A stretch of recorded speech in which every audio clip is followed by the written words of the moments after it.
የኔ ቆንጆ ኧረ አመለጠኝ ትያለሽ? ሂጂ ከዚህ። አመለጠኝ እንጂ ሌላ ምን አረኩ? ሌላም ልታረጊኝ አስበሽ ነበር? ገምተሽ አግማማሽኝ። አሁን የታጥቤ ይለቃል። ኧረ ጌታዬ ሆይ፣ ኧረ አምላኬ ሆይ ቢያንስ በፈስ ቀይርልኝ። ተጨነቅኩ እኮ። ደረስኩልሽ አንቺ ሮዝ ቀለም አበባ። ተነሽ የኔ ፍቅር፣ በአንድ እይታ አፍቅሬሻለሁ። ኧረ በመቤቴ ምን እያረግሽ ነው? ተይ እንጂ። ኧረ አምላኬ ሆይ ግን በፈስ ቀይርልኝ። ስለዚህ ሱፍ ዋጋ ታውቂያለሽ? ሂጂ ውጪ። የዚህ ደግሞ ከሌላ ይብሳል። ሱፍ ይላል እንዴ? እኔ ስለ ሱፉ ምን አገባኝ? ቆሸሸ አልቆሸሸ ምን ሆነ ነው እቺ ልጅ እዚህ የምትንከራተተው? የኔ አበባ ተነሺ። ምን ሆነሽብኝ ነው? ነይ ወደ ቤት እንሂድ። ጌታዬ እቺን እድል አታስመልጠኝ። እንደው ተመችቶኝ ነው ያለሁት። ነይ ምግብ ቢ እንጂ ቆንጆ።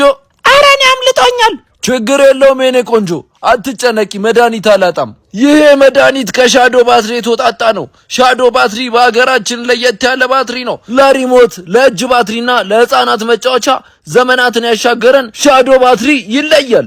ጠጪ የኔ ቆንጆ። ባትሪ ድንጋይ ጨፍጭፌ ነው የሰራሁት። እንዴ ተሻለኝ እኮ። ምን አርገህልኝ ነው? ገራሚ ሰው ነህ። ባህላዊ ሐኪም ነው ማለት ነው የምትሰራው? ኧረ አይደለም፣ እኔ ሎተሪ አዟሪ ነኝ።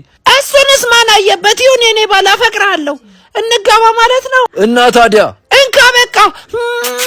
ሻዶ ባትሪ ይለያል እያላችሁ ኮመንት ላይ ጻፉ።